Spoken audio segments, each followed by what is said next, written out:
चीज़ें हमेशा ध्यान रखना। टॉपिक पर आने के पहले मैं कहूँगा,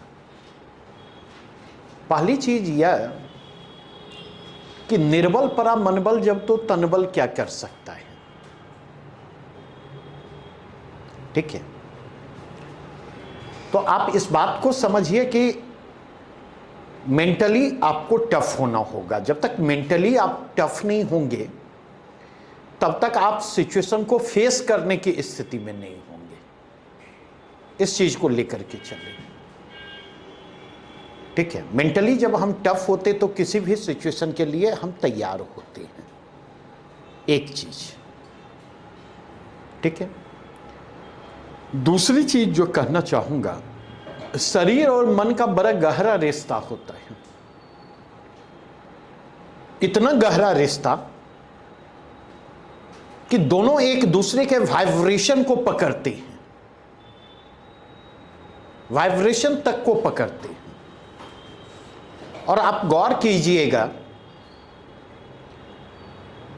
कि अगर आप आधा गिलास खाली देखते हैं ना, तो जिंदगी में ध्यान रखिएगा आपके आसपास के परिवेश में जो चीजें दिखेंगी और जो चीजें अट्रैक्ट करेंगे, आप गौर कीजिएगा वो नेगेटिव चीजें होंगी। और अगर आप आधा ग्लास भरा हुआ है वाले अप्रोचेज को लेकर के चलते, इस अप्रोच के साथ जीते, तो तमाम निगेटिविटी के बीच आप क्या देखेंगे? पॉजिटिविटी आपको मिल जाएगी। सकारात्मक चीजों को मैं पकड़ लूंगा। बातें ये समझ में आ रही हैं या नहीं? तो ये पूरी तरह से आप पर निर्भर करता। अंदर के वाइब्रेशन अगर पॉजिटिव होंगे तो अपने आसपास की पॉजिटिव वाइब्स को आप जो है अपनी ओर खींचेंगे, और अंदर की पॉजिटिविटी बाहर की पॉजिटिविटी से जो है कहीं ना कहीं जो है प्रेरित होगी। ठीक है, और ऑब्वियसली बाहर की पॉजिटिविटी जब आपके अंदर इंटर करेगी तो अंदर स्पेस लिमिटेड है ना, नहीं? तो पॉजिटिविटी के लिए जब आप अपने अंदर स्पेस क्रिएट करेंगे तो आपके भीतर की निगेटिविटी के लिए स्पेस क्या होगा? जब तक उसको निकालेंगे नहीं तब तक पॉजिटिविटी के लिए स्पेस कैसे क्रिएट करेंगे? And at the same time अगर बाहर से निगेटिविटी को आप अट्रैक्ट करते, लॉ ऑफ अट्रैक्शन एक बुक है, मौका मिले तो जरूर पढ़िएगा। ठीक है, लॉ ऑफ अट्रैक्शन, समझे? अगर बाहर के निगेटिविटी को आप अट्रैक्ट कीजिएगा, उसकी ओर अट्रैक्ट होइएगा, तो वो निगेटिविटी अंदर जाएगी और आपकी निगेटिविटी को और ज्यादा क्या करेगी? और ज्यादा मजबूत करेगी। और जब वो और ज्यादा मजबूत करेगी तो ऑब्वियसली बाहर की निगेटिविटी को अंदर जगह देंगे, तो उसके लिए पॉजिटिविटी वाले स्पेस को खाली करना होगा या नहीं? और ये किस्मत उस्मत जो है कोई चीज नहीं है। ठीक है, किस्मत भी जो काम करती है इसी वाइब्रेशन के हिसाब से काम करती है। और मैं आपको किताबों की बात नहीं बतला रहा, मैं आपको रियल लाइफ की बात बतला रहा हूं, समझे? हमारा एक मित्र था ग्रेजुएशन डेज में, अभी भी है, पटना हाईकोर्ट में ही है। तो वो बार बार रोता था कि यार मेरी किस्मत ही खराब है। जब भी एग्जाम होता है कुछ न कुछ ऐसा हो जाता कि हम डिस्टर्ब हो जाते हैं। और बिलीव करें लगभग उसको 14 साल 15 साल बड़े करीब से देखा। मतलब ग्रेजुएशन डेज के बाद यूपीएससी के जो तैयारी के फेज थे, देखा, और हमने देखा कुछ न कुछ निगेटिव जो है वो होता रहा और वो निगेटिव उसको डिस्टर्ब करता रहा। ठीक, तो कहने का तात्पर्य यह है यहां पर, तो कहिएगा ये किस्मत नहीं है तो क्या है? नहीं, किस्मत नहीं है, किस्मत ये नहीं है। क्योंकि हम सबकी जिंदगी में पॉजिटिव चीजें भी होती हैं और निगेटिव चीजें भी होती हैं। हाँ, दोनों के रेशियो में अंतर हो सकता है, इससे मैं एग्री करता। लेकिन कोई ऐसा है जिसकी जिंदगी में केवल पॉजिटिव पॉजिटिव पॉजिटिव ही हो, और कोई ऐसा हो जिसकी जिंदगी में निगेटिव निगेटिव निगेटिव ही हो? नहीं। दूसरी चीज, चैलेंजेस सबकी जिंदगी में आते, प्रॉब्लम सबकी जिंदगी में आते, लेकिन पॉजिटिव सोच क्या करती है? तो पॉजिटिव सोच के सहारे आप उस निगेटिव को एस्केप करते हैं, बाईपास करते हैं और पॉजिटिव तक पहुंचने की कोशिश करते हैं। जैसे निगेटिव सोच के जरिए आप पॉजिटिव को बाईपास करके निगेटिव तक पहुंचते हैं। तो ये छोटी छोटी चीजें हैं, जिन छोटी छोटी चीजों को समझने की जरूरत होती है। और इसलिए मैं एक बात बार बार कहता, if you think you can then you certainly will do, if you think you can't then you never. अगर आपको लगता है आप कर सकते हैं तो आप करेंगे, अगर आपको लगता है आप नहीं कर सकते हैं तो आप नहीं करेंगे। तो इसीलिए मेरा मैसेज बड़ा क्लियर है, थोड़ा सा मेंटली स्ट्रोंग बने आप लोग। ये केवल आप ही के लिए नहीं है, हर किसी के लिए बात कर रहा हूं। मेंटल टफनेस को डेवलप करें। जितना मेंटली टफ होंगे, आगे की जिंदगी उतनी ही आपके लिए आसान होगी। समझे? और स्पून फीडिंग के कल्चर में जितना विश्वास करेंगे, आगे जिंदगी में उतनी ही मुश्किलें बढ़ेंगी। बड़ा क्लियर मैसेज है मेरा। इसलिए यहां पर भी देखेंगे, क्लास में भी मैं स्पून फीडिंग के कल्चर को लेकर के चलता हूं। आप मुझे रट सकते हैं ऐसा लगता है, आप मुझे रट नहीं सकते, समझ सकते हैं नहीं।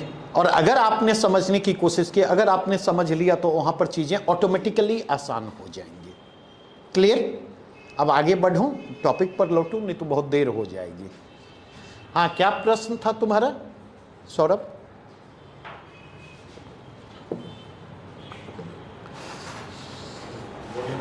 हाँ बोलिए। Constitutional morality is rooted in the Constitution itself and is founded on the essential precepts. It sounded Founded on its essential precepts. essential facets. Explain the doctrine of constitutional morality with help of recent judicial.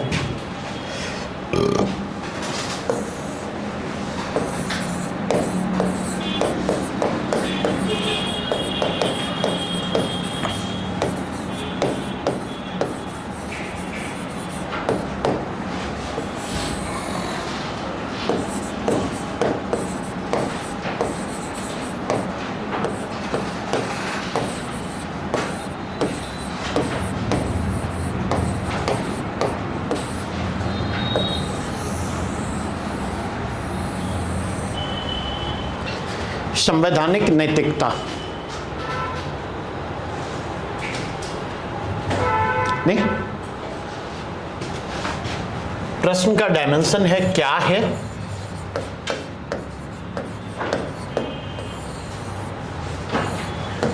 इसकी जड़ें कहां हैं,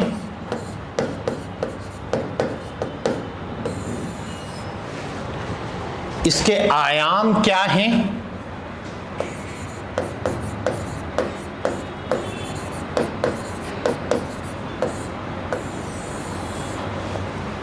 और अगला जो dimension है वहां पर है रिसेंट जजमेंट के कंटेक्स्ट में आपको चर्चा करनी है।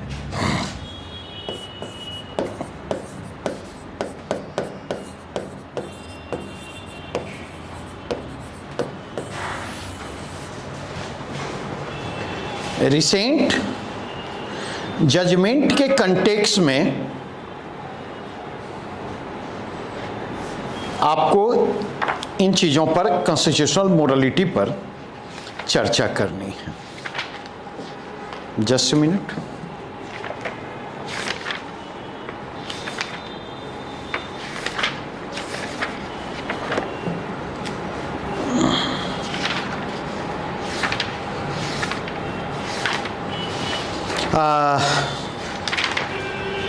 इस प्रश्न के कंटेक्स्ट में अगर मैं बात करूं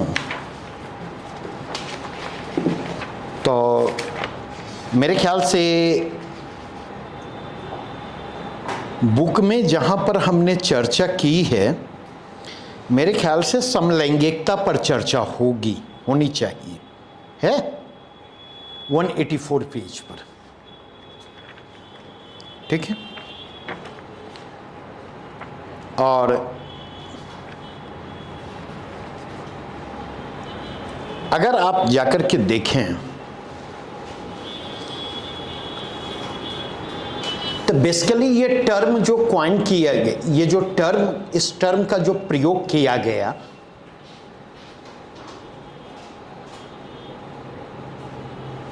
इस टर्म का प्रयोग किया गया है समलैंगिकता को जो डीक्रिमिनलाइज किया गया, इसका संबंध है जाकर जुड़ता है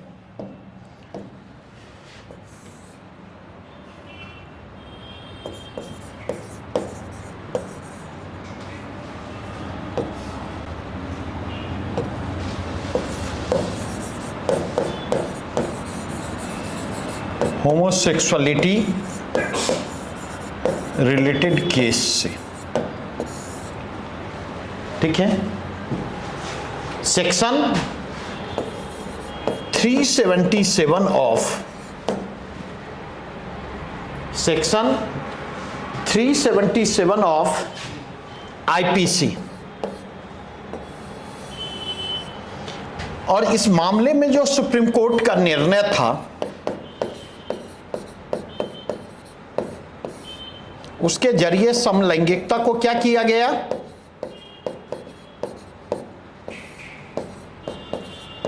अपराध की श्रेणी से बाहर किया गया, डीक्रिमिनलाइज किया गया।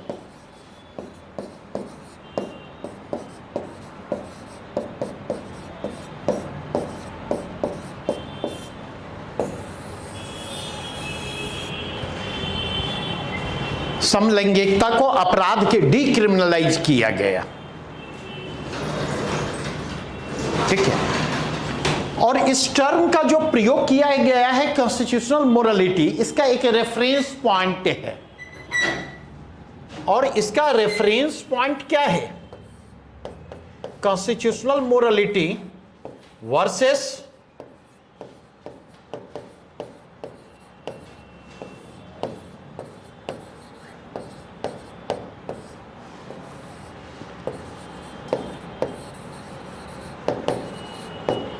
Majority morality.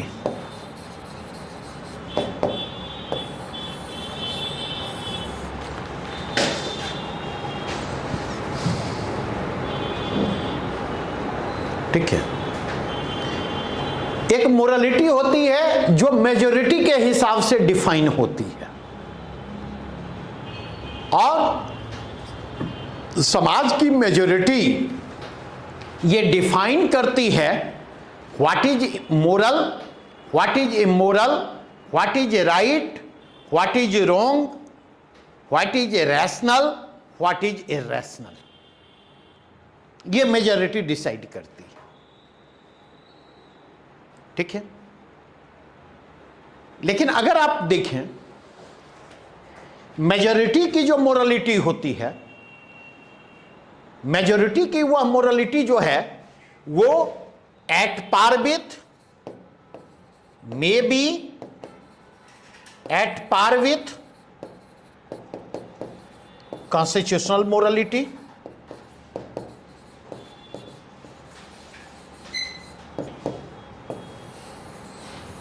may be at par with constitutional morality, may be, may not be at par with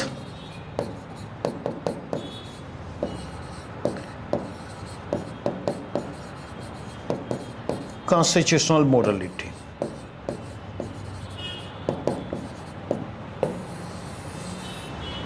अभी अगर आप जाकर के देखें, एक छोटा सा एग्जांपल लूंगा।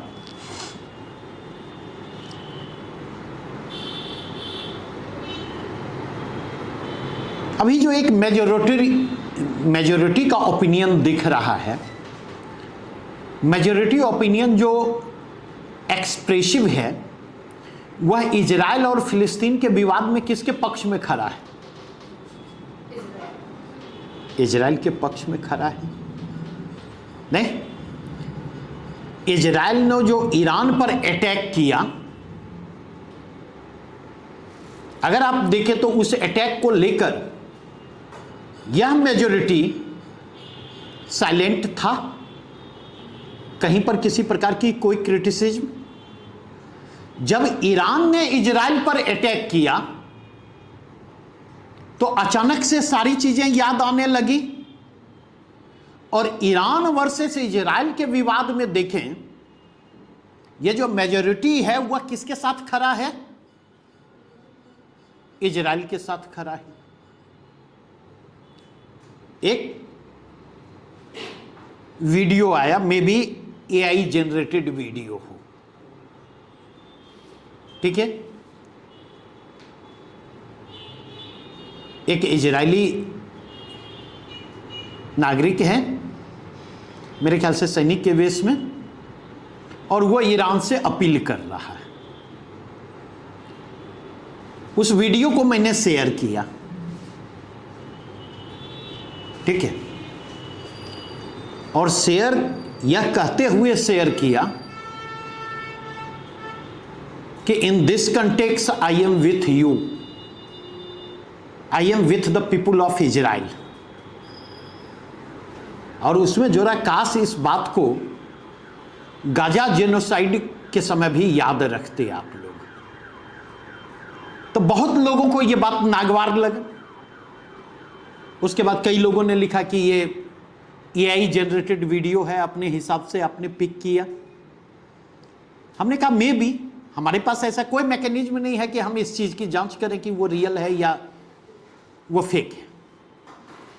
सवाल यह उठता, अगर यह वीडियो एआई जनरेटेड भी है, अगर यह वीडियो फेक भी है, तो जिस प्रश्न को हमने उठाया है वो प्रश्न वैलिड है या इनवैलिड है?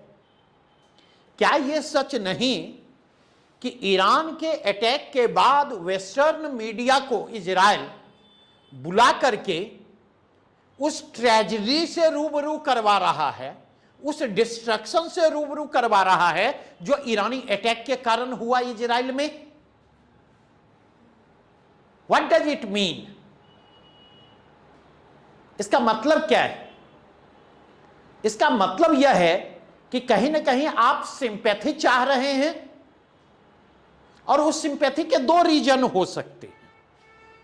उस सिंपैथी का एक रीजन यह हो सकता कि वर्ल्ड कम्युनिटी आपके साथ खड़ी हो और आप पलटवार करें जब ईरान पर, ईरान के अगेंस्ट, तो वर्ल्ड कम्युनिटी एक साथ, एक स्वर में आपके साथ हो। एक कंटेक्स्ट यह है। दूसरा कंटेक्स्ट इसका यह हो सकता कि कहीं ना कहीं बहुत मिलिट्रली बहुत पावरफुल है इजराइल ईरान की तुलना में, उसकी डिफेंस कैपेबिलिटी काफी एडवांस है, इससे भी डिनाई नहीं किया जा सकता, इससे भी डिनाई नहीं किया जा सकता। लेकिन उतना ही बड़ा सच यह भी है कि इजराइल की जो साख थी, डिफेंस कैपेबिलिटी को लेकर के जो इजराइल की साख थी, जिस आयरन डोम को उसने डेवलप कर रखा था एनिमी के अटैक से इजराइल को डिफेंड करने के लिए, क्या आपको नहीं लगता ईरान ने उस साख में दरार उत्पन्न कर दिया? ईरान के अटैक ने उस साख में दरार उत्पन्न कर दिया। बातें मेरी समझ रहे हैं या नहीं? भारतीय सेना ने जो कुछ मिलिटरली अचीव किया ऑपरेशन सिंदूर के जरिए, लेकिन क्या यह सच नहीं कि इंडिया का जो डिप्लोमेटिक स्ट्रेंथ रहा अब तक,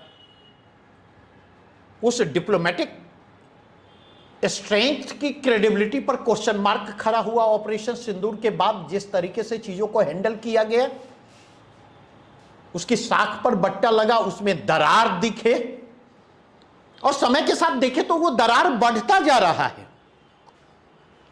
वो दरार बढ़ता हुआ दिखाई पड़ रहा। अब बातें समझ में आई ये? तो इसीलिए मैंने कहा कि मेजॉरिटी की जो मोरालिटी है वो at par with constitutional morality भी हो सकती, और मेजॉरिटी के मोरालिटी कॉन्स्टिट्यूशनल मोरालिटी के अगेंस्ट भी जा सकती है। यहां तक बातें समझ में आई? अगर मेजॉरिटी की मोरालिटी को हम कहें तो कितने परसेंट लोग हैं, पुरुष या स्त्री, जो होमोसेक्सुअल हैं, जो गेज हैं, जो लेस्बियन हैं, और उनमें इतनी ताकत है, उनमें इतना साहस है कि वो फ्रंट पर आकर के स्वीकार कर सकें कि yes I am lesbian, yes I am gay. कितने लोग स्वीकार कर सकते? नहीं? तो जब हम कॉन्स्टिट्यूशन, और क्यों नहीं स्वीकार कर सकते, यह भी प्रश्न अहम है। क्यों नहीं स्वीकार कर सकते? इसके पीछे रीजन क्या है? श्री श्री रविशंकर नाम सुना होगा, आर्ट ऑफ लिविंग। तो उनका एक ट्रेड मार्क लाइन है। वो ट्रेडमार्क लाइन क्या है?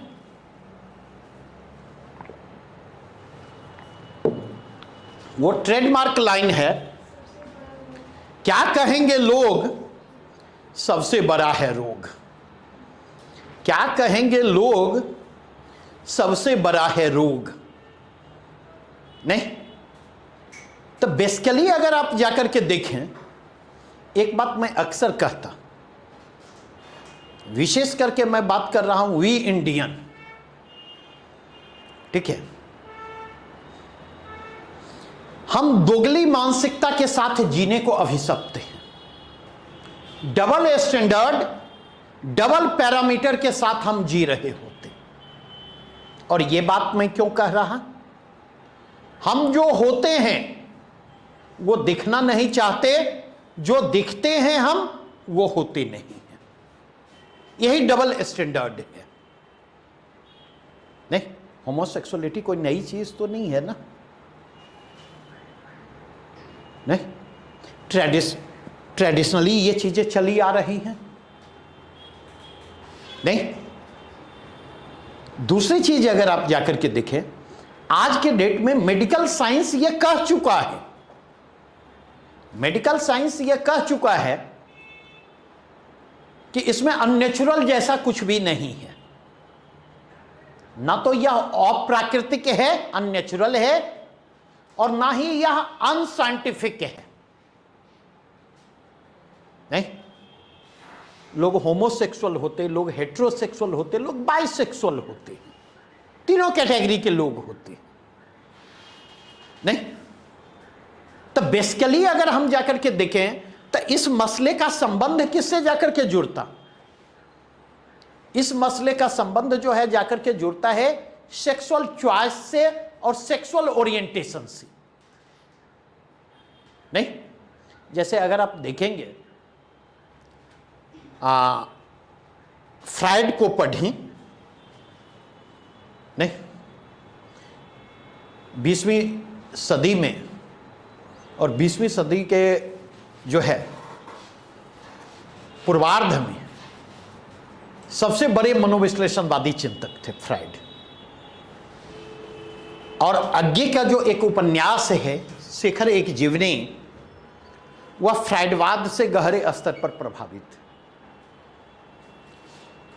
तो फ्राइड जो है इलेक्ट्रा कॉम्प्लेक्स की बात करता और ओडिपस कॉम्प्लेक्स की बात करता। ठीक है, इलेक्ट्रा कॉम्प्लेक्स क्या है? इलेक्ट्रा कॉम्प्लेक्स है पुत्री के पिता के प्रति आकर्षण, उसको वह इलेक्ट्रा कॉम्प्लेक्स करता है। और वह कहता है कि सामान्यतः पुत्रियां पिता के प्रति आकर्षित होती हैं। और ओडिपस कॉम्प्लेक्स वह कहता है, ओडिपस कॉम्प्लेक्स वह कहता है, वह है पुत्र के माता के प्रति आकर्षण को। ठीक है, और यह कहता है यह नेचुरल है, अननेचुरल जैसा कुछ भी नहीं है। ठीक है, आगे शेखर एक जीवनी में लिखते हैं एक जगह पर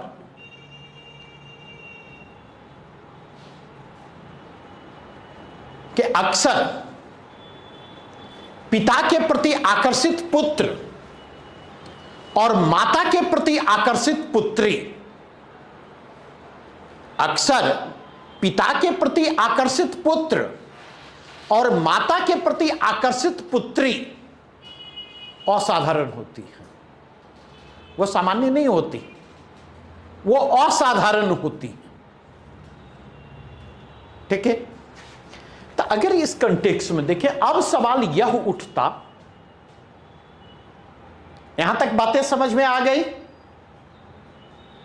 नहीं? अब सवाल यहां पर यह उठता है कि यह जो कॉन्स्टिट्यूशनल मोरालिटी है, नहीं, इसको कैसे हम डिफाइन करेंगे?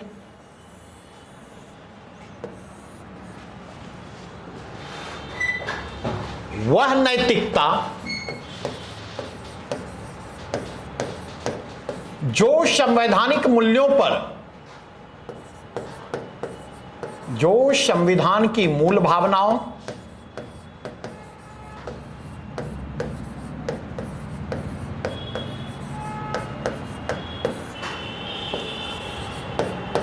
और संवैधानिक मूल्यों पर आधारित हो।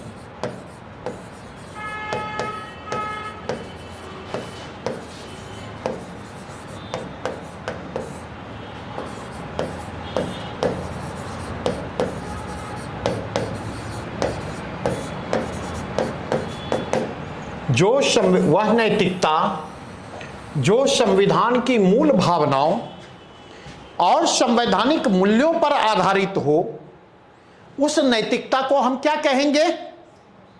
संवैधानिक नैतिकता कहेंगे, कॉन्स्टिट्यूशनल मोरालिटी कहेंगे।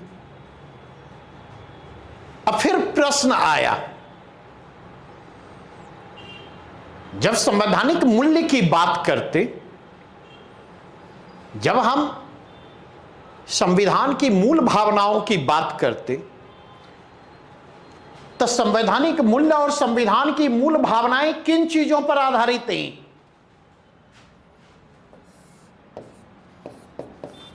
स्वतंत्रता, समानता, बंधुत्व की भावना।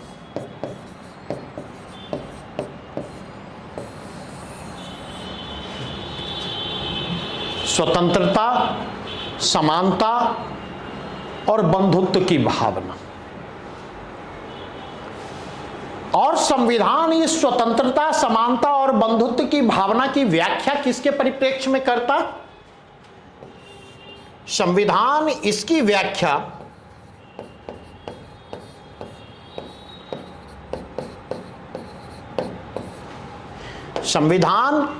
व्याख्या व्यक्ति के परिप्रेक्ष्य में करता है, व्यक्ति के परिप्रेक्ष्य में भी करता है।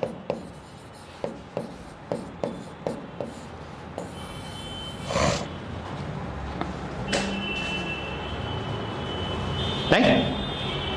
और अगर इसके कंटेक्स्ट में हम कहें तो संविधान इसकी व्याख्या व्यक्ति के परिप्रेक्ष्य में करता हुआ किस चीज को इंश्योर करता है? व्यक्ति के लिए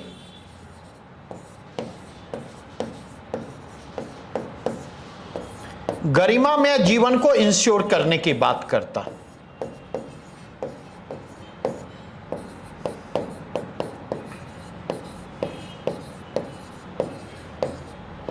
गरिमामय जीवन को सुनिश्चित करना, यह इंडिविजुअल के लिए डिग्निफाइड लाइफ को इंश्योर करता है। नहीं? Right to life with dignity, गरिमामय जीवन का अधिकार। क्या स्वतंत्रता के बिना, क्या समानता के बिना, क्या बंधुत्व के बिना गरिमामय जीवन संभव है? और राइट टू डिग्निफाइड लाइफ का अहम पार्ट क्या है? राइट टू डिग्निफाइड लाइफ का अहम पार्ट है राइट टू प्राइवेसी,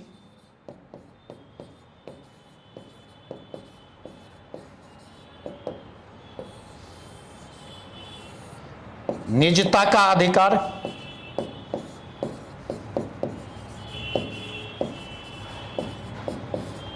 और इसी निजता के अधिकार के अंतर्गत क्या समाहित है? नहीं, इसी निजता के अधिकार के अंतर्गत समाहित है, नहीं, selection of partner for sex,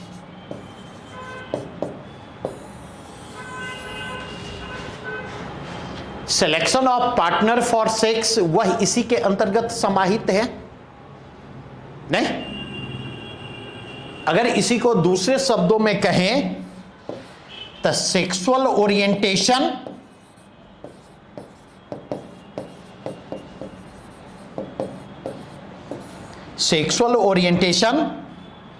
और सेक्सुअल चॉइस,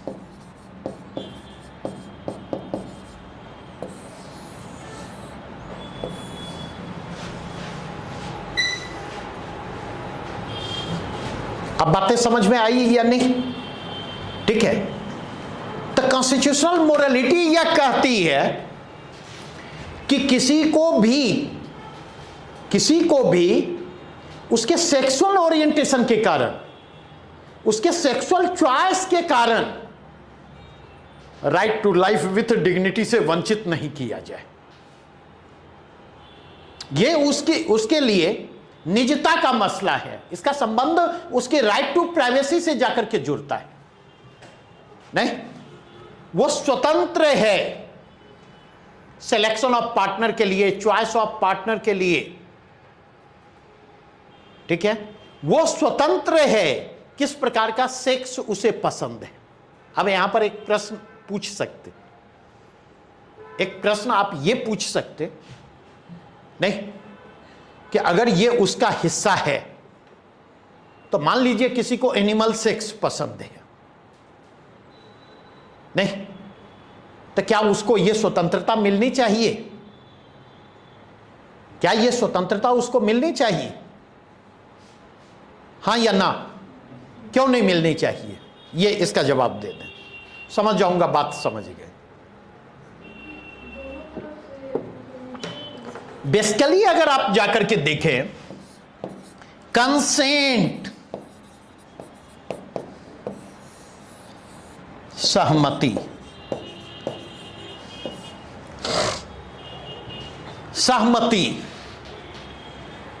कंसेंट दोनों का हो। अब बातें समझ, किसी ह्यूमन बीइंग को एनिमल सेक्स पसंद है तो सवाल यह उठता कि क्या एनिमल कंसेंट देने के पोजीशन में है? किसी को चाइल्ड सेक्स पसंद है तो सवाल यह उठता, क्या बच्चे के पास सेक्स की समझ है और क्या बच्चे कंसेंट देने की स्थिति में हैं? बातें अब समझ में आ रही हैं या नहीं? नहीं, तो इसीलिए अगर आप जाकर के देखें, सेक्स को वयस्कता से संबद्ध करके जोड़ा गया है। अब बातें समझ में आई कि एक उम्र, जिस उम्र के बाद व्यक्ति सोचने और समझने में सक्षम होता है, निर्णय लेने में सक्षम होता है। अब बातें स्पष्ट हुई? नहीं, यही कंटेक्स्ट कॉन्स्टिट्यूशनल मोरालिटी का था। ठीक है, और इसी कंटेक्स्ट को आपको, अच्छा, ये यहां होमोसेक्सुअलिटी के कंटेक्स्ट में ये बात आई। अब कॉन्स्टिट्यूशनल वैल्यूज की बात जो कर रहे हैं वो इशू टू इशू इसका इंटरप्रिटेशन क्या होगा? इशू टू इशू इसका इंटरप्रिटेशन बदलेगा।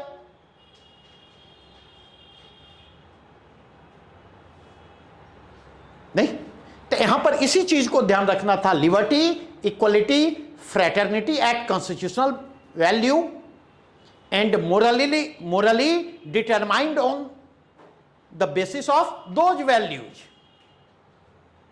Individual and individuality as constitutional value, नहीं, right to life with dignity as constitutional values and right to privacy incorporated under it.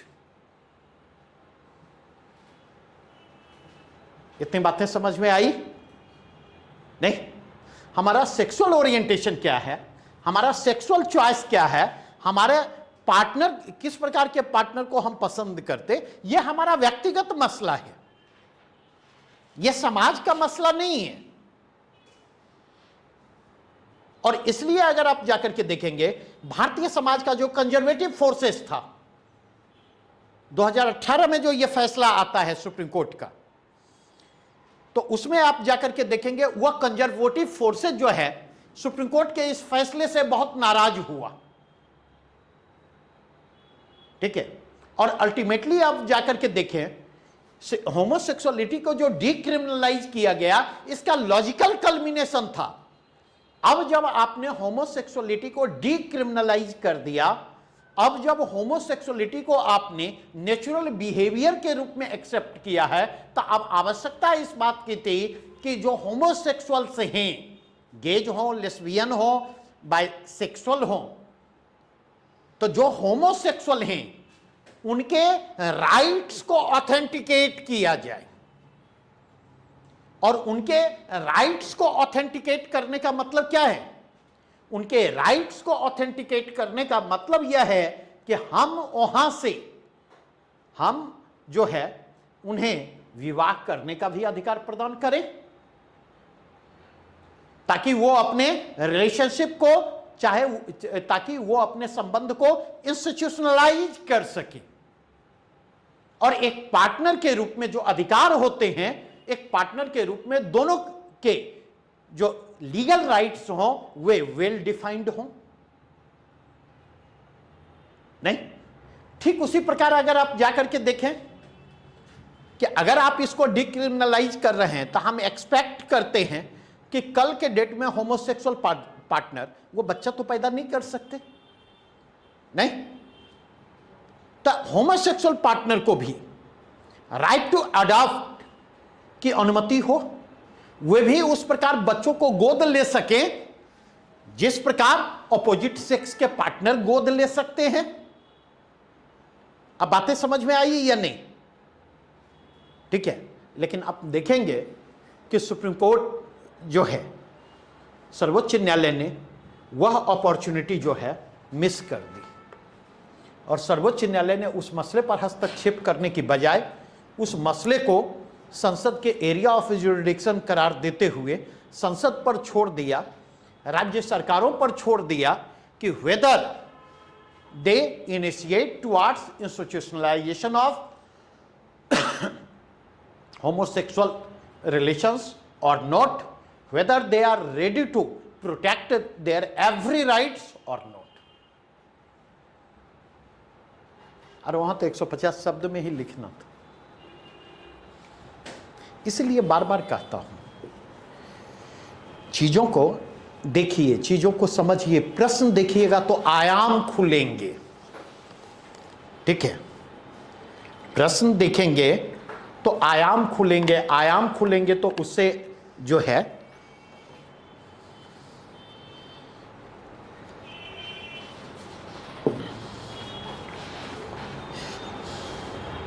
अब आगे बढ़े यहां से।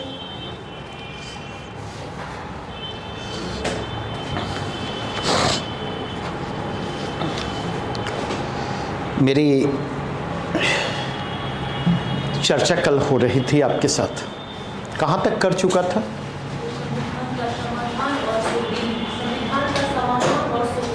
वो तो हेडिंग बोल दिया उसमें।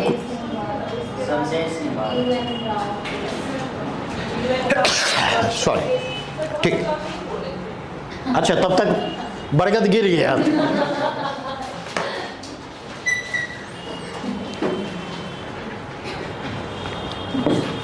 देखें, एक चीज आग्रह करूंगा, अगर कुछ होना हो तो उस दिन घरे पर रह जाइए, समझे? हाँ, नहीं होना में मतलब ऐसा नहीं, तो थोड़ा सा लुढ़क गई उसके लिए ना, फाइनली होने की बात जो कर रहा हूं। हाँ,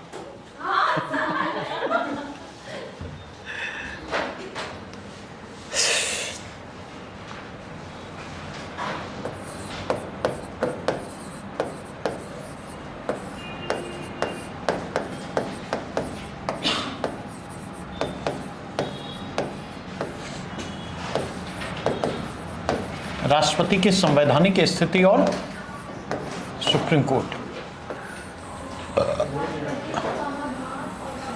क्या? अरे बात वही हो गया, राष्ट्रपति की संवैधानिक स्थिति जो है, नहीं, इससे नहीं डिफाइन होगी। और जिन चीजों को डिस्कस कर रहा हूं ना, उन चीजों को राष्ट्रपति के समाधान तक ही सीमित नहीं रखेंगे, एक लार्जर फ्रेमवर्क में रख करके देखेंगे। उम्मीद करता हूं 1 से 2 दिन में एक PDF और उपलब्ध करवाऊंगा इसी पर, ठीक है? थोड़ा सा काम चूंकि फैल गया है, समझे, तो अभी उसको समेटने की कोशिश में लगा हुआ हूं, ताकि राष्ट्रपति प्रधानमंत्री संबंध जो है वो किस तरह से बदलता रहा है। मैंने चर्चा की थी ना कि परिस्थितियां, राष्ट्रपति प्रधानमंत्री का कद, उनका व्यक्तित्व, उनकी कार्यशैली, ये सारी चीजें उनको प्रभावित करती हैं, नहीं? तो अगर उसके कंटेक्स्ट में देखें तो उसी को सेंटर में रखते हुए एक PDF में उपलब्ध करवाऊंगा, that will be helpful for you, समझे? सबसे मुश्किल होता है मेरे लिए काम करना। जब काम करना शुरू करता हूं ना, सुंदरकांड पढ़ा है किसी ने? नहीं? या रामायण अगर देखा हो तो उसमें एक पंक्ति आती है, जस जस सुरसा बदनु बढ़ावा तासु दून कपि रूप दिखावा। सुरसा के बारे में सुना है? कौन थी? कैसी राक्षसनी? नहीं, कैसी राक्षसनी थी? राक्षसी थी, समुद्री राक्षसी थी, नहीं? तो उसकी खासियत क्या थी सुरसा की, कि शैडो से वो पकड़ लेती थी, समझे? तो हनुमान जी जब जा रहे थे तो उनको भी धर लिया और उसको मार के खा जाती थी। तो अब सुरसा और हनुमान जी में प्रतियोगिता शुरू हुई। सुरसा हनुमान जी को खाने के लिए, तो सुरसा जितना मुंह आ करती, हनुमान जी अपना शरीर उसका डबल फैला देते, नहीं? अब देखें, हनुमान जी को भी बचना है और सुरसा का धर्म भी बचना है, नहीं? एक समय ऐसा आया जब सुरसा ने बहुत आ कर लिया, तो हनुमान जी मशक का रूप धारण करके उसके मुंह में जाते हैं और फिर बाहर आ जाते हैं। इस तरह हनुमान जी अपनी भी रक्षा करते हैं और सुरसा के भी धर्म की रक्षा करते हैं, ठीक है? तो इसीलिए हमने कहा कि जब मैं काम करना शुरू करता हूं तो सोचता हूं कि अच्छा ये 2 दिन में हो जाएगा। किसी एक शब्द, किसी एक लाइन, किसी एक चीज पर फंसा, डाउट हुआ, तो उसके बाद फिर तलाशना शुरू करता हूं, और जब तलाशना शुरू करता हूं तो वो उलझता चला जाता हूं। अभी कम से कम 4 से 5 चैप्टर खोल करके रखा हूं जिस पर काम कर रहा हूं बारी बारी से। हिस्ट्री में 1927 से लेकर के 1934 तक के जो डेवलपमेंट हैं, लगभग वो फाइनल स्टेज में है। एक बार केवल देखना है, तभी वो काम रुका हुआ है कंप्रीहेंसिवली, समझे? और अब धीरे धीरे लग रहा है कि उम्र भी हो रही है, ठीक है? क्योंकि काम उतनी तेजी से नहीं होता है। अब जो इसके पीछे रीजन हो, आप लोगों के द्वारा ना पढ़ना रीजन हो, फ्रैंकली मैं कह रहा हूं, आप लोगों के द्वारा का मतलब इंडिविजुअली मत लीजिएगा, ठीक है? क्योंकि जब काम करने जाता हूं तो कोई ना कोई कह देता है काहे माथापच्ची कर रहे हैं, कौन पढ़ता है जो झूठे का आप। तो मैं भी तुलसीदास की तरह दोहरा देता हूं, स्वांत सुखाय रघुनाथ गाथा भाषा मति मंजुल माप नोति इदम, कि मैं जो ये काम कर रहा हूं, ठीक है, वो अपने अंतःकरण के सुख के लिए कर रहा हूं, करके अच्छा लगता है। और गलती से जो है ऐसा एकाध को बेवकूफ जरूर मिल जाता है समय समय पर, जो कभी फोन करके अननोन सर्किल से कहता सर आपकी बुक जो है ना बहुत अच्छी थी सर, उसके जोड़ की कोई बुक नहीं है। तो लगता है सब मेहनत सार्थक हुई, सारी मेहनत जो की ना। आज बहुत दिन के बाद एक बच्चे ने फ़ोन किया, बीपीएससी में 29th रैंक था, तो उसने फ़ोन मैसेज किया, फिर फ़ोन किया कि सर आपकी हिंदी वाली दोनों बुक मैंने पढ़ी है, बहुत अच्छी है, और उसने मेरे सिलेक्शन में अहम रोल यहाँ प्ले किया है, तो अभी यूपीएससी भी दे रहा हूँ, चाहता हूँ कि कुछ आपसे मदद मिल जाए। समझे? तो सुन करके लगता है कि चलो अगले 6 महीना का काम हो गया, इतना पर तो मैं खींच दूंगा 6 महीना, और फिर कोई न कोई बेवकूफ़ तो मिल ही जाएगा। लेकिन ऐसे बेवकूफ़ कम मिलते हैं और डीमोटिवेट करने वाले लोग ज़्यादा मिलते हैं। समझे? जो कहते हैं लिखने से क्या होगा, बिकती ही बुक नहीं है, पढ़ता ही नहीं है लोग, तो उनकी बातों में भी सच्चाई है और ज़्यादा बड़ी सच्चाई है। अधिक से अधिक वो कोचिंग वाले के काम आता है जो छाप देते हैं उसको। अब टाइप करने की भी जरूरत नहीं है, आराम से जाते हैं गूगल लेंस पर, उसको जो है स्कैन करते हैं और ऑटोमेटिकली वो टाइप्ड फॉर्म में आ जाता है। थोड़ी बहुत मेहनत है तो उतना तो कर ही लेंगे नहीं, और बड़ी आसानी से आप लोगों को उपलब्ध करवा देते हैं, और आप लोग कहते भी हैं क्या जबरदस्त मटेरियल है। तो खैर, तो यहां पर इस चीज को देखिए, इसको लार्जर पर्सपेक्टिव में देखने की जरूरत है। और यहां पर जो मैं बात कर रहा हूं कि कैसे, ऑब्वियसली इसके कंटेक्स्ट में बात कर रहे हैं, राष्ट्रपति की संवैधानिक स्थिति की बात कर रहे हैं, तो उसको किसके कंटेक्स्ट में करेंगे? नहीं, PM and council of minister के संबंध में।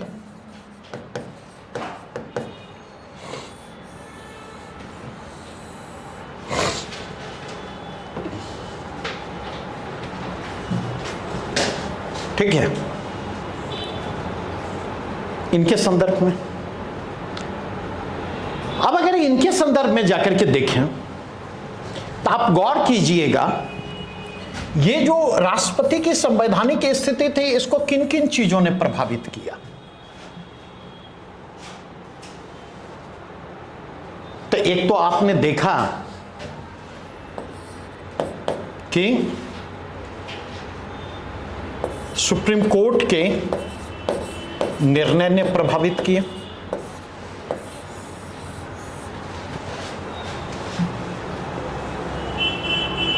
उसको दोबारा नहीं लिखूंगा, कल लिख चुका था मुझे जहां तक ध्यान है, ठीक है, और पहले भी चर्चा कर चुका हूं। एक हमने यूएन राव केस की चर्चा की थी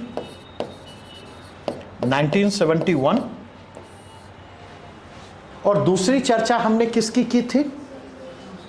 दूसरी चर्चा हमने शमशेर सिंह बाद की थी।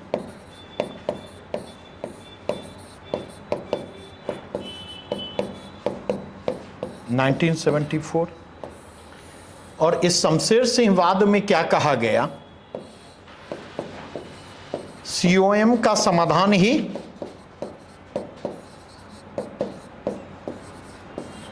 राष्ट्रपति का समाधान।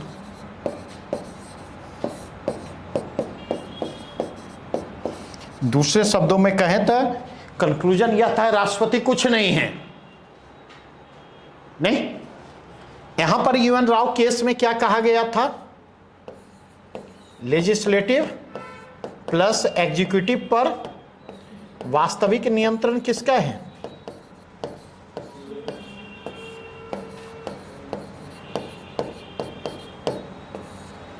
लेजिस्लेटिव और एग्जीक्यूटिव पर अगर आप जाकर के देखें तो वास्तविक नियंत्रण जो है काउंसिल ऑफ मिनिस्टर का है।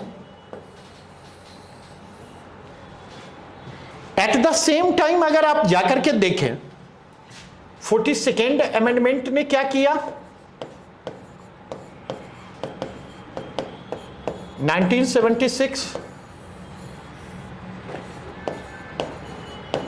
COM की सलाह को बाध्यकारी बनाना।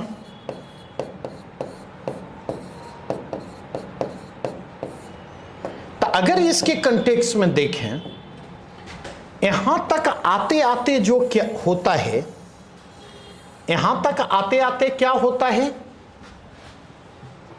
नहीं, इसका इंपैक्ट क्या होता है, इसका प्रभाव क्या होता है? तो इसका प्रभाव यह होता है कि राष्ट्रपति की स्थिति कमजोर होती है,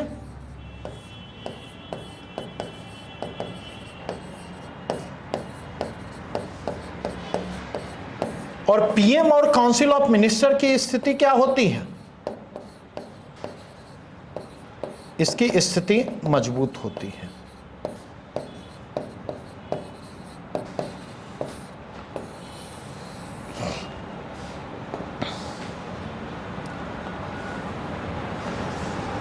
इसका मतलब यह है कि कहीं न कहीं, याद करें अब जो चर्चा मेरी हुई थी, कहीं न कहीं कॉन्स्टिट्यूशनल बैलेंस क्या हो रहा है, गड़बड़ा रहा है। नहीं, यहां पर अगर आप जाकर के देखें, शिफ्ट इन कॉन्स्टिट्यूशनल बैलेंस,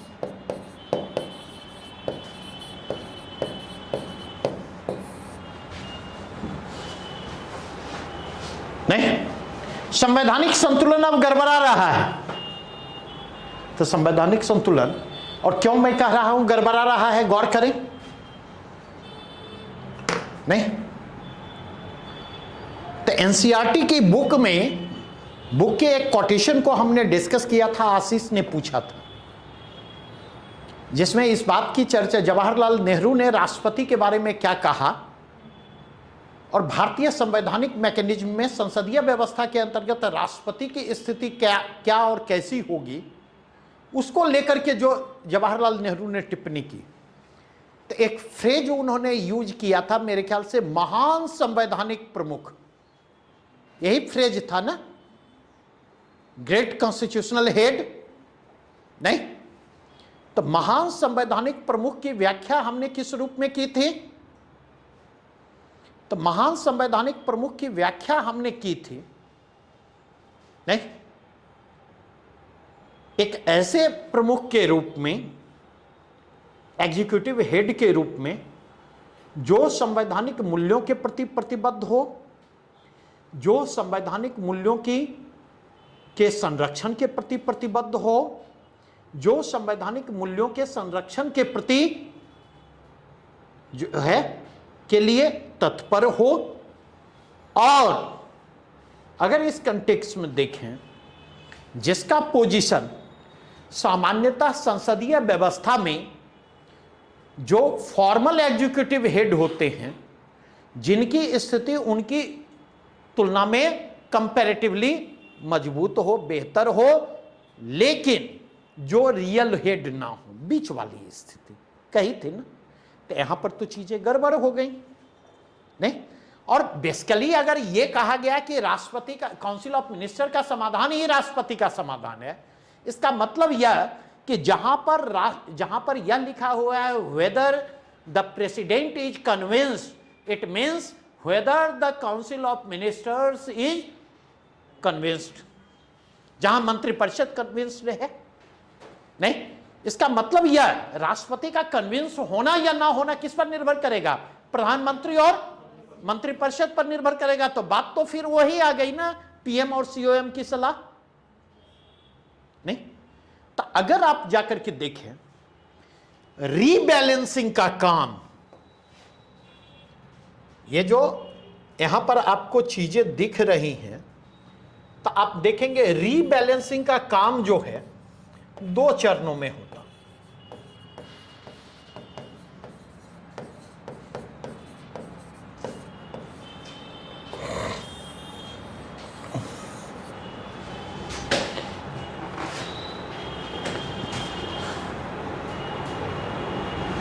एक अगर आप देखें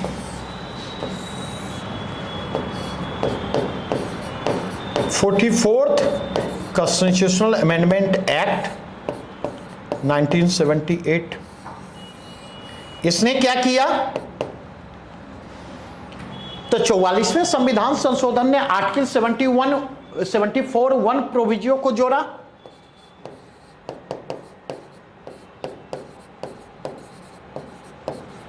और इसके जरिए क्या किया? पुनर्विचार हेतु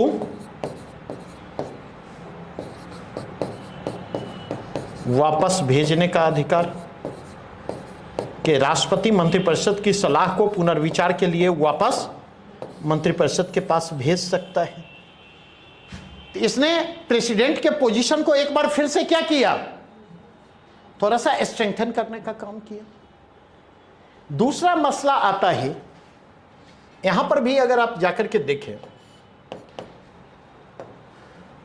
तो वह केस आता है SR बोम्बई केस 1994।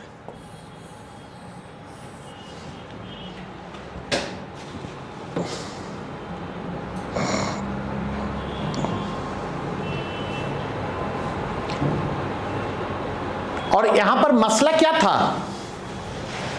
यहां पर मसला था आर्टिकल 356 और राष्ट्रपति का समाधान।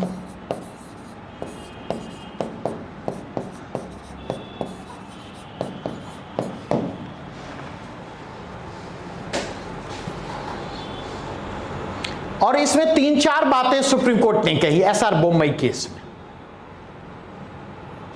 ठीक है, क्या क्या बातें यहां पर कही गई? तो एक तो कहा गया कि यह जुडिशियल रिव्यू के दायरे में है।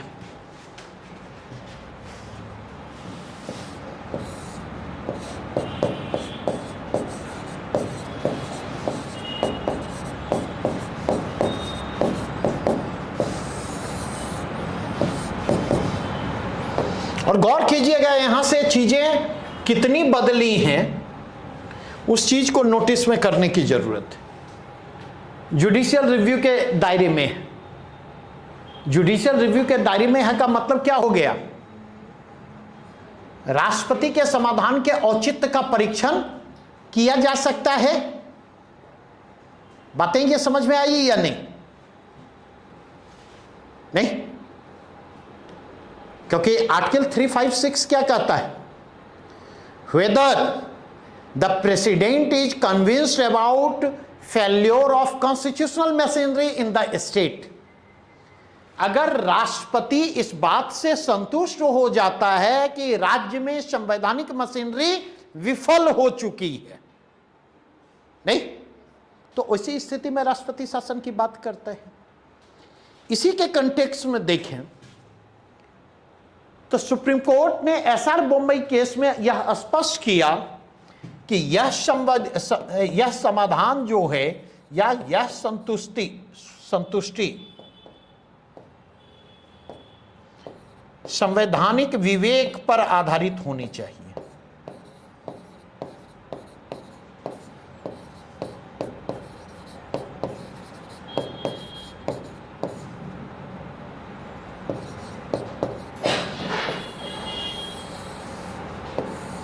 गौर कीजिएगा।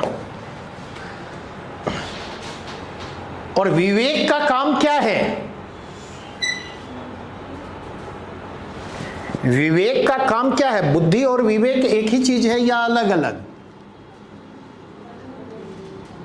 नहीं, बुद्धि का संबंध जानकारी से जुड़ता है, नहीं, ज्ञान से जाकर जुड़ता है, जानकारी से जाकर जुड़ता है। और विवेक का संबंध जो है सही और गलत के भेद करने की दृष्टि से जाकर जुड़ता है। यह विवेक है जो राइट और रॉन्ग के बीच डिफरेंशिएट करना हमें सिखाता है, नहीं। तो यही बात यहां पर कही जा रही है कि जो राष्ट्रपति की संतुष्टि जो है, अगर आप देखें, संवैधानिक विवेक पर आधारित होने चाहिए। और उसमें मतलब यहां पर यह स्पष्ट किया कि यह राजनीतिक दुर्भावना से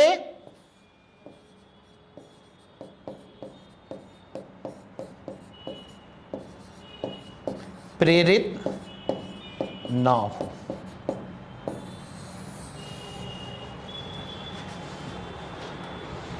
ठीक है, उसके पीछे पॉलिटिकल एक्सपीडेंसी ना हो।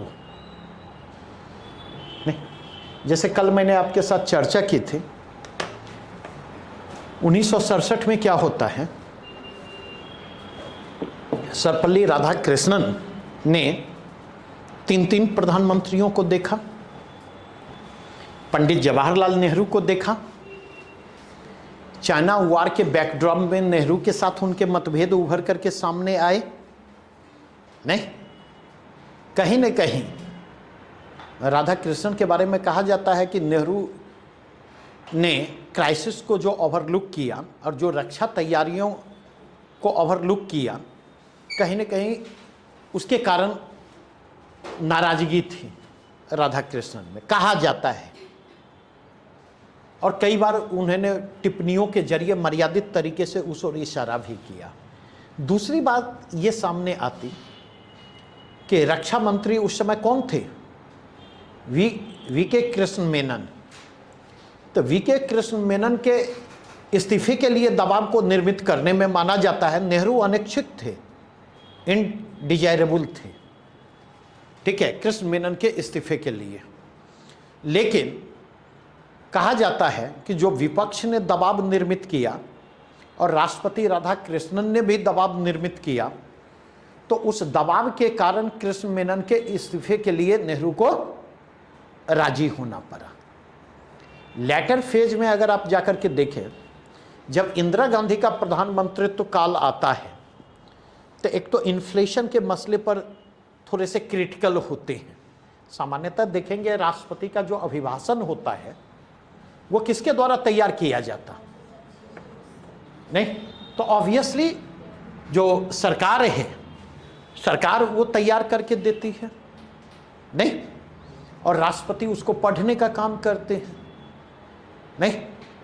अब तो देखेंगे एक टर्म यूज होना चाहिए, वाइस प्रेसिडेंशियल एक्टिविज्म भी, ठीक है, वाइस प्रेसिडेंशियल एक्टिविज्म। और वाइस प्रेसिडेंशियल एक्टिविज्म का श्रेय किनको जाएगा, जगदीप धनखड़ जी को। तो अगर आप जाकर के देखें तो एक तो इन्फ्लेशन के फ्रंट पर उन्होंने आलोचना की, दूसरा जो मसला उभर करके सामने आता है वहां पर, तो उसमें आप देखेंगे 1967 में जब राजस्थान में चुनाव होते हैं तो राजस्थान विधानसभा का आकार उस समय 184 था, 184 एमएलए राजस्थान विधानसभा में थे। और संपूर्णानंद, डॉक्टर संपूर्णानंद उस समय राजस्थान के राज्यपाल थे, श्रीमती इंदिरा गांधी प्रधानमंत्री थी, ठीक है। और अगर आप देखें कांग्रेस पार्टी को 84 सीटें मिली विधानसभा के चुनाव में, और सरकार बनाने के लिए मिनिमम कितनी सीटें चाहिए थी, सरकार बनाने के लिए मिनिमम 93 सीटें चाहिए थी, नहीं, 184 भागा 2 प्लस 1, 92 प्लस 1 93, नहीं। और उधर जो विरोधी दल थे, तो विरोधी दलों ने मिलकर के जो है सरकार की दावेदारी पेश की, और विरोधी दल जब मिलकर के ये करते तो उसका नाम होता है संविद, संयुक्त विधायक दल। और संयुक्त विधायक दल में 95 सदस्य थे, अर्थात मेजॉरिटी के आंकड़े से ज्यादा। तो उन्होंने राज्यपाल संपूर्णानंद से मिलकर के सरकार बनाने का दावा पेश किया। संपूर्णानंद ने उनके दावे को खारिज कर दिया, और जो पूर्व मुख्यमंत्री थे मोहनलाल सुखाड़िया, उनको सरकार बनाने के लिए आमंत्रित किया।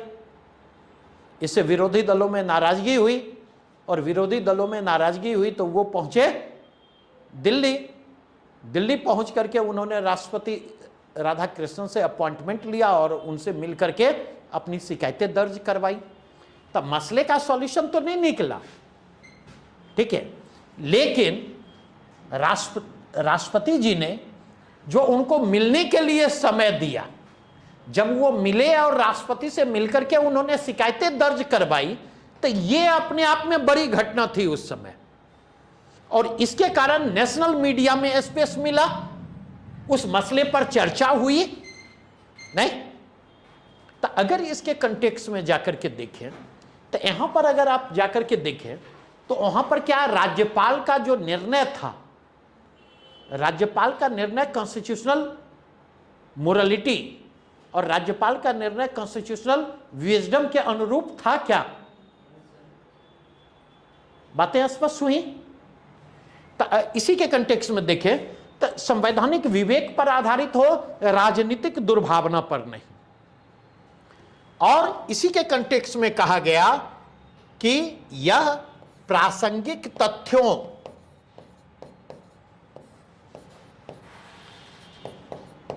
एवं सामग्रियों पर आधारित हो। देखिए यह केस बहुत महत्वपूर्ण है। कल जब मेरी चर्चा हो रही थी तो मैंने के.आर. नारायणन की चर्चा की थी ना, नहीं?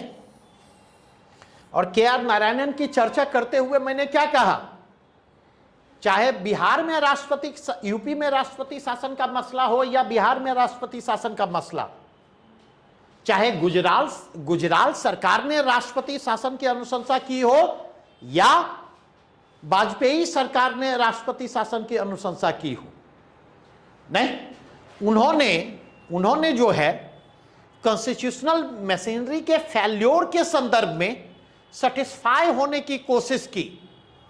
और इस क्रम में उन्होंने एसआर बॉम्बे केस के जो जजमेंट थे, उस जजमेंट का उन्होंने प्रॉपरली अध्ययन किया, और उस जजमेंट के आलोक में वे इस निष्कर्ष पर पहुंचे कि यह निर्णय जो है, चाहे गुजरात सरकार ने लिया हो चाहे वाजपेयी सरकार ने लिया हो, यह निर्णय तथ्यों के आलोक में नहीं है, उपलब्ध सामग्रियां फेल्योर ऑफ कॉन्स्टिट्यूशनल मशीनरी की बात नहीं करती। अब बातें समझ में आई?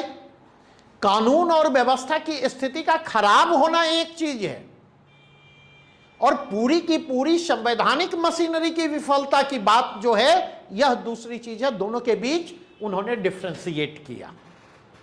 अब बातें समझ में आई? नहीं?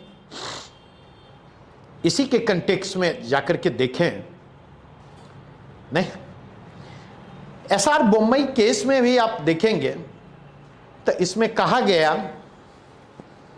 क्या कहा गया, जस्टिस पीवी सामंत थे एक जज, जस्टिस पी.बी. सावंत। पीवी सामंत ने कहा था कि president must act with great caution. The dismissal of government is a serious constitutional act. मतलब राष्ट्रपति शासन के संदर्भ में पहल करते हुए राष्ट्रपति से क्या अपेक्षा की गई? अत्यंत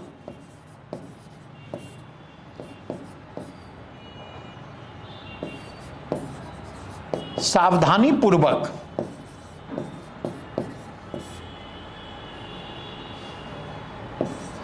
काम करने की अपेक्षा की गई।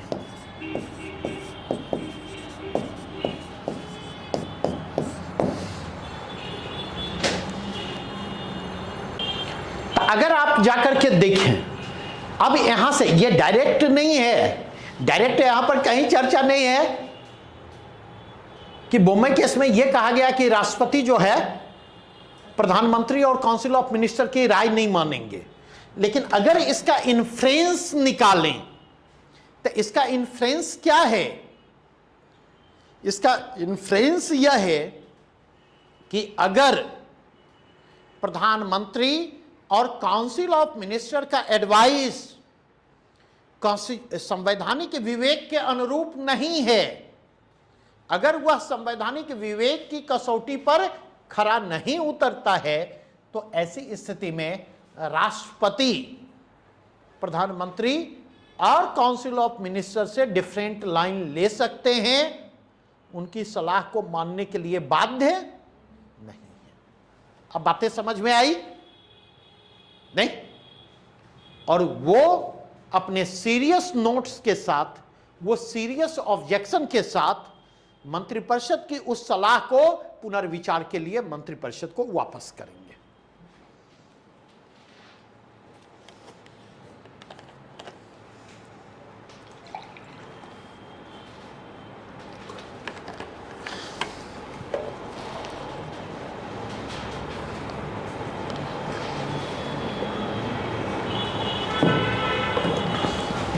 बढ़े आगे। अब अगर इस कंटेक्स्ट में जो है आगे बढ़ूं, तो अब एक महत्वपूर्ण मसला आता है उत्तराखंडवाद।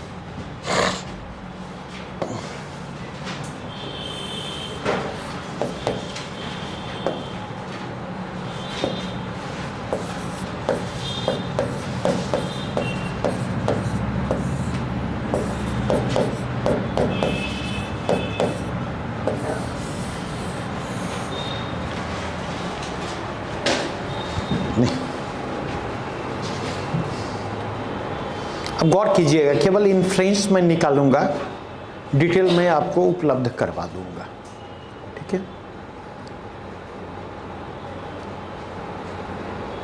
यहां पर एक बात की गई, नैनीताल हाईकोर्ट ने यह जजमेंट दिया और बाद में इस जजमेंट को इंडोर्स किया गया सुप्रीम कोर्ट के द्वारा, ठीक है? एससी द्वारा पुष्टि।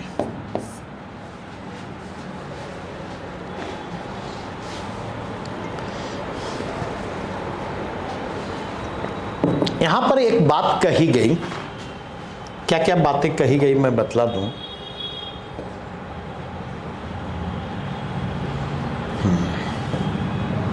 यहां पर एक बात कही गई कि राष्ट्रपति जो हैं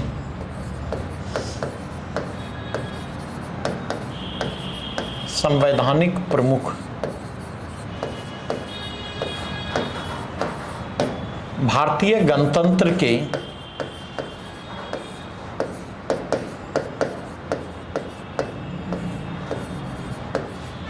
क्या हैं? कॉन्स्टिट्यूशनल हेड है।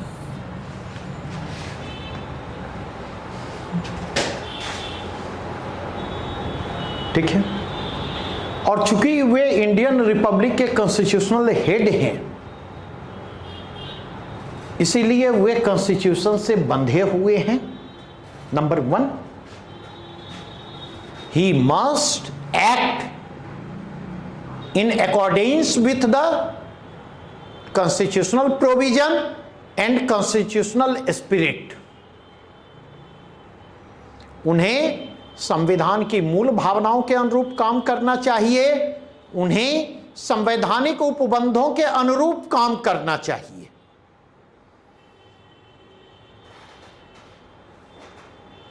ठीक है? उन्हें संविधान के दायरे से बाहर जाकर काम करने से परहेज करना चाहिए। इस शब्द को भी नोट कर लें। ठीक है। दूसरी बात जो है यहां पर जो कही गई,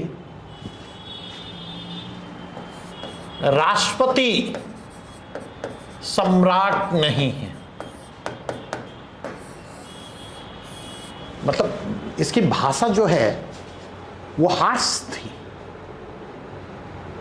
और इस समय राष्ट्रपति कौन थे पता होगा? प्रणब दा।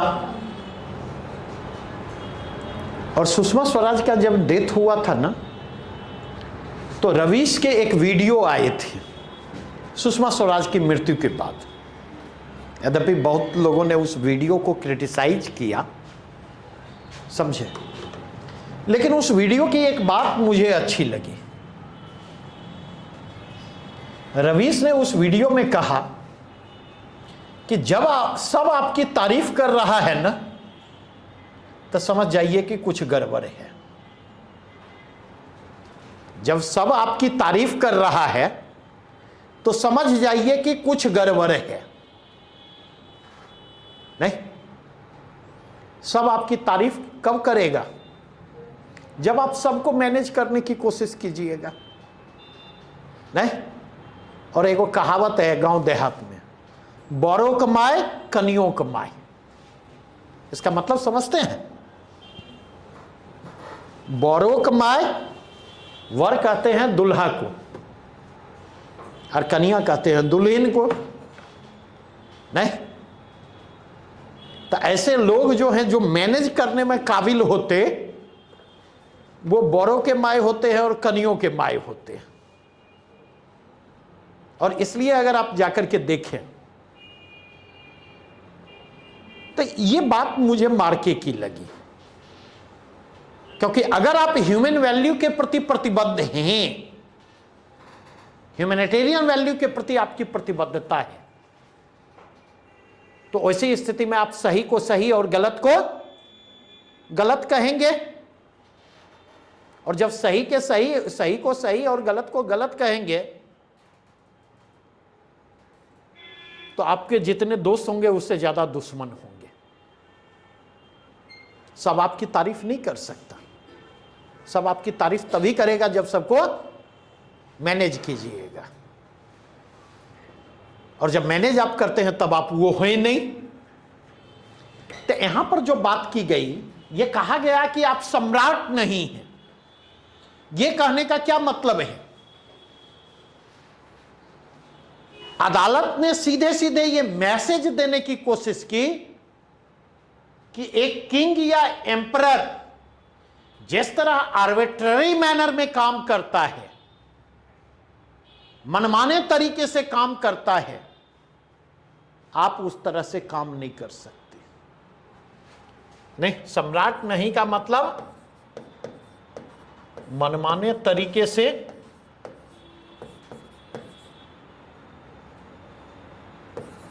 काम नहीं। नहीं, सनकी की तरह व्यवहार नहीं कर सकते।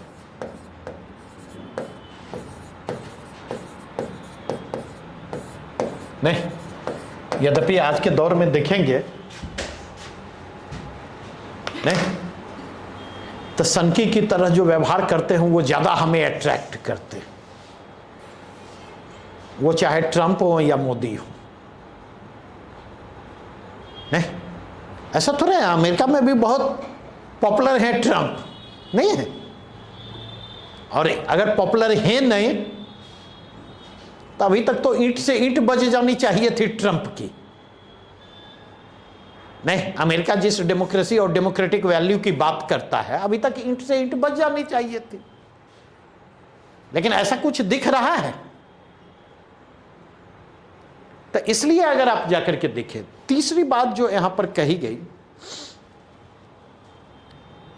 ठीक है, इसमें यह कहा गया कि इस मसले पर स्वतंत्र संवैधानिक विवेक से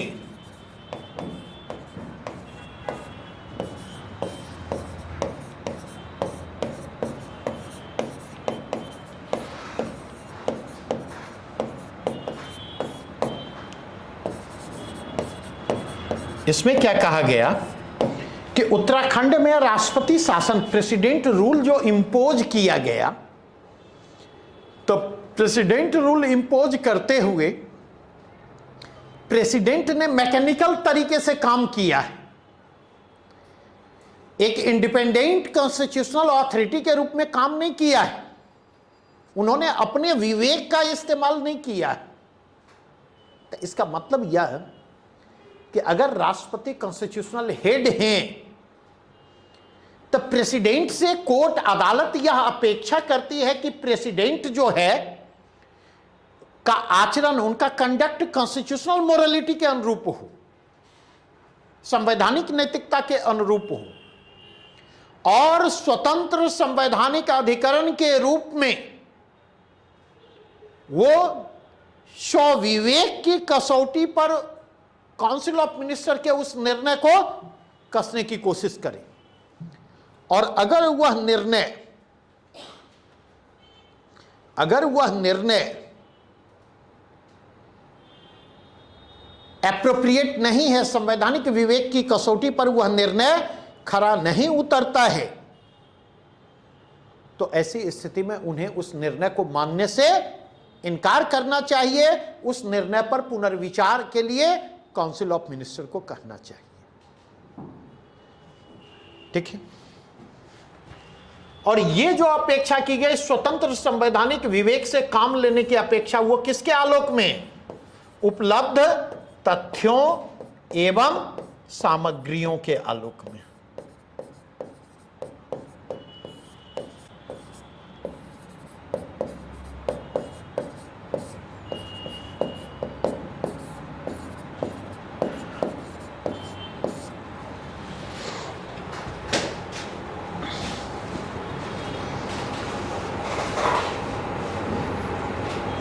और इसी के कंटेक्स्ट में देखें, कॉन्स्टिट्यूशनल एक्सपर्ट महेंद्र प्रताप सिंह ने दो बातें कही। पहली बात उन्होंने कही कि राष्ट्रपति को केंद्र सरकार की राजनीतिक मंशा का कार्यकर्ता नहीं बनना चाहिए। अर्थात अगर केंद्र सरकार जो है पॉलिटिकली मलाफाइड इंटेंशन के साथ कोई निर्णय ले रही है तो राष्ट्रपति उस निर्णय से बंधे हुए नहीं है, क्योंकि राष्ट्रपति से क्या अपेक्षा की गई है? कस्टोडियन ऑफ इंडियन कॉन्स्टिट्यूशन के रूप में काम करने की, कॉन्स्टिट्यूशनल वैल्यू को डिफेंड करने की अपेक्षा राष्ट्रपति से की गई है। कॉन्स्टिट्यूशनलिज्म प्रिवेल करे, इस बात को सुनिश्चित करने की अपेक्षा राष्ट्रपति से की गई। और दूसरी बात कही गई, एमपीसी ने कहा कि the president is not a sovereign power but a constitutional instrument bound by reasons and law. राष्ट्रपति का जो कृत्य हो, राष्ट्रपति का जो कृत्य हो वह किससे बंधा हो? नहीं, रीजन्स। वो किससे बंधा हो? लॉ से बंधा हो, उसके रैशनल्स हों।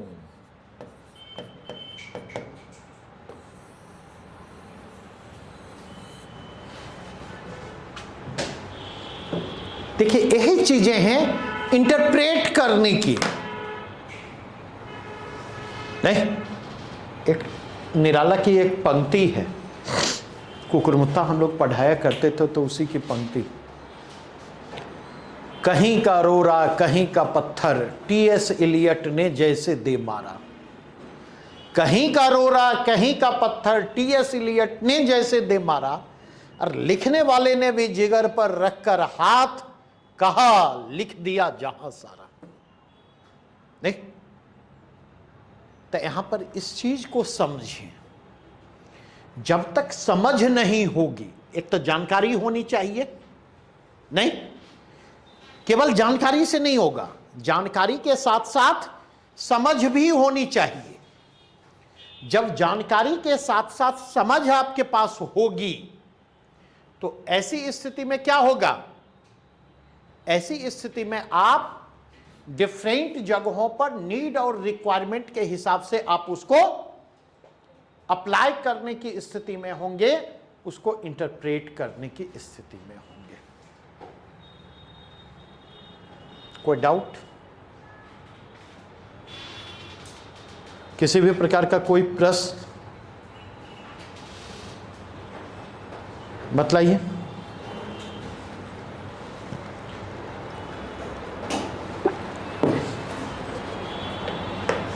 कोई प्रश्न है यहां तक में?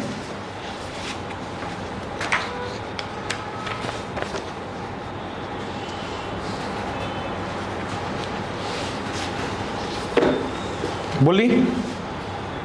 हाँ ना, कुछ बोलिए ना। ऐसा थोड़े है भोज खाने के लिए आए हुए हैं कि हाँ बोलेंगे तब भी खतरा है, ना बोलेंगे तब भी खतरा है। तो अब मुझे लगता है इस पर 3-4 प्रश्न हैं। क्या देख के आए हैं? अभी तक जो चर्चा की प्रेसिडेंट में, इस पर जो प्रश्न पूछे गए हैं देख के आए हैं? हाँ या ना? नहीं? मेरे ख्याल से 4 या 5 प्रश्न पूछे गए। कल उन प्रश्नों क्वेश्चन डाला था मैं राष्ट्रपति पर ग्रुप में, नहीं डाला है? पक्का? तब मैं डाल दूंगा। क्वेश्चन देख करके आइए, कल क्वेश्चन आंसर डिस्कस करेंगे। फिर राष्ट्रपति पर अब सेकेंड फेज में बढ़ेंगे। किसकी तरफ? नियुक्ति प्रक्रिया, बर्खास्तगी प्रक्रिया, अधिकार, कर्तव्य एक्सेट्रा। यह सबसे अहम पहलू था, सबसे अहम पहलू। और चूंकि गवर्नेंस, नेचर ऑफ गवर्नेंस को डिस्कस कर रहे थे, वहां पर सारी चीजें आपके साथ डिस्कस की थी, तो इसीलिए इसको कंटिन्यूटी में डिस्कस करने की मैंने आवश्यकता समझी। क्लियर? कल मिलते हैं।